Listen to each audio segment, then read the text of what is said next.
Salut, bine v-am găsit, sunt Marius de la Bucurgat.ro și vă invit să urmăriți în continuare review video al telefonului Eboda Eruption V200, dotat cu procesor quad-core tractat la 1,2 GHz, dual SIM. Este un telefon care poate fi folosit cu două caractere. O caracteră poate fi folosită pentru navigarea pe internet în timp ce de pe alta poți să trimiți apeluri sau mesaje. Are 1 GB de memorie RAM, 4 GB de memorie internă care poate fi extinsă cu încă 32 de GB prin intermediul unui card microSD. Ecranul are dimensiunea diagonală de 4,55. Rezoluția ecranului este 960 cu 540 pixeli. Are două camere, una frontală de 2 megapixeli și o cameră principală de 8 megapixeli.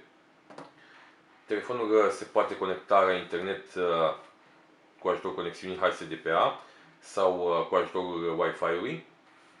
Are, bineînțeles, conectivitate Bluetooth și poate rezista în standby pentru o perioadă impresionantă de timp. Voi ajunge și la asta spre finalul review-ului. Însă mai întâi de toate vă spun că telefonul are în cutie, pe lângă încărcătorul pe care nu-l puteți vedea deoarece l-am folosit pentru a încărca smartphone-ul, are o carcasă pentru spatele telefonului pe care sunt menționate principalele caracteristici pe care tocmai le-am menționat înainte.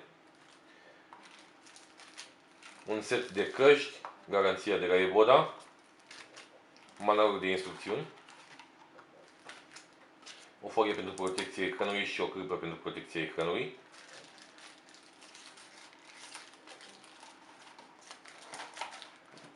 Pe cutie găsim menționate principalele specificații, pe care din nou le-am menționat înainte, trebuie să spun asta.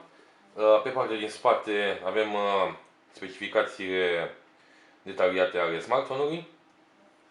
În ceea ce mă privește, sunt foarte plăcut impresionat de aspectul acestui telefon, care are un preț de 899 de lei. Pare un telefon cu un preț mult mai mare și se mișcă foarte, foarte fluent în meniuri. Bineînțeles, de vină este, între ghilimele, procesorul quad-core. În ceea ce privește principalele elemente pe care le putem găsi la suprafață, avem de face cu ecranul de 4,5 inch. Sub ecran avem 3 butoane capacitive. Butonul pentru setări, butonul care duce la meniul Home și butonul care te conduce în meniul anterior, Back. Pe partea de sus găsim camera de 2 megapixeli, difuzorul pentru apeluri. Pe partea de sus a carcasei găsim mufa jack de 3,5 mm și mufa mini USB. Pe partea din spate se află camera de 8 megapixeli însoțită de un flash, sigla Eboda, un difuzor pentru ascultarea melodiilor de pe telefon sau pentru speaker atunci când se poartă o conversație prin intermediul speakerului. Pe partea dreaptă găsim butonul pentru pornire, închidere aparat sau pentru blocare de blocare ecran. Iar pe partea stângă se află butonul pentru volum, un buton foarte util de altfel.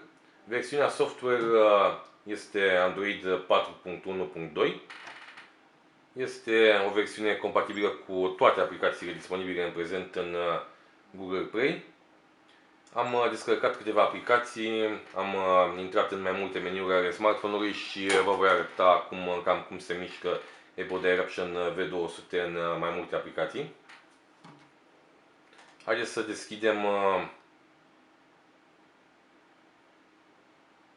imediat, să vedem ce aplicații avem instalate. Camera foto, să realizăm o fotografie a cutiei. Bineînțeles că avem parte de funcție autofocus. Brițul își face și datorii atunci când lumina nu este suficientă. Este un smartphone care se conectează foarte rapid la internet. Tocmai de aceea vă voi arăta, de exemplu, iată aplicația Rotaxi și intru pe Creva ca să vedeți cât de rapid putem afla tarifele și bateria este descărcată, deoarece l-am folosit foarte mult. Ok. Aplicația hărți, navigare, Firefox, Internet Explorer, magazin Play, YouTube, Twitter și așa mai departe. În ceea ce privește navigarea pe internet, Eboda Eruption V200 se descurcă foarte bine. Iată, am intrat pe bloggerworks.ro. Pagina se încarcă foarte rapid. La fel de rapid se încarcă și atunci când vine vorba de o conectivitate 3G. Bine, depinde și de puterea semnalului. O să intru și pe site-ul Eboda.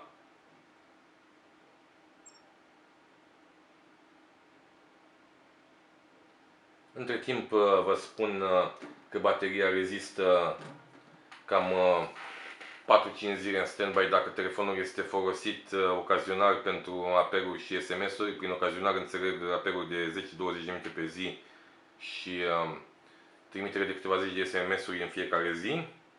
Iar atunci când este folosit foarte intens, adică când este folosit pentru navigare pe internet, pentru fotografii, pentru înregistrări de clipuri, pentru aplicații și jocuri, telefonul poate rezista până la o zi și jumătate, 2 zile în acest regim. Bineînțeles, dacă se fac pauze, pentru că doar nu o să navigăm toată ziua pe internet, oricât de mult ne-ar plăcea. Este un smartphone cu un aspect foarte plăcut, se ține foarte ușor în mână datorită designului curbat, este ușor de folosit, are o calitate foarte bună a sunetului și are o baterie încăpătoare. Din punctul meu de vedere este un smartphone care nu trebuie să fie scăpat din vedere atunci când vine vorba despre o nouă achiziție a unui smartphone, atât datorită prețului de 899 de lei, cât și datorită specificațiilor pe care le-am menționat mai înainte. Aștept părerile voastre despre acest review și vă invit să îmi spuneți ce alte gadgeturi de la Eboda ați dori să testez.